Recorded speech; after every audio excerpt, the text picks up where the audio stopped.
আমি একটা দাবি রাখবো, আমি জানি না এই দাবি এখানে রাখা যায় কি না, বিবেচনা করবেন। কারণ কংগ্রেস সরকার কেন্দ্রে থাকাকালীন যে পাশফেলটা তুলে দিয়েছিল বিদ্যালয় শিক্ষায়, যদি এই সদন থেকে বিদ্যালয় শিক্ষায় পাশফেলটা আনা যায়, মনে হয় তাহলে দলিত, পতিত, লাঞ্ছিত, বঞ্চিত সমাজের মানুষ এবং প্রান্তিক সমাজের মানুষের বাচ্চা কাচ্চারা সঠিক লেখাপড়া শিখতে পারে।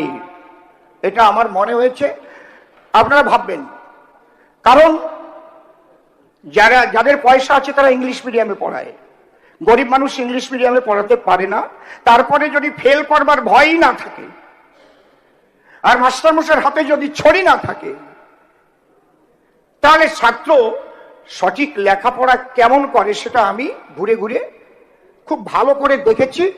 আপনারাও নিশ্চয়ই এ সম্পর্কে সবাই অভিজ্ঞ। এই জন্যে মাস্টার মশাইরা যেমন স্নেহ করবেন, তেমন মাস্টার মশাইরা শাসনও করবেন। এই অধিকার তাদের দেওয়া যায় কিনা আপনারা ভাববেন, এবং বিদ্যালয় শিক্ষায় পাশ ফেল ফিরিয়ে আনা যায় কিনা ভাববেন।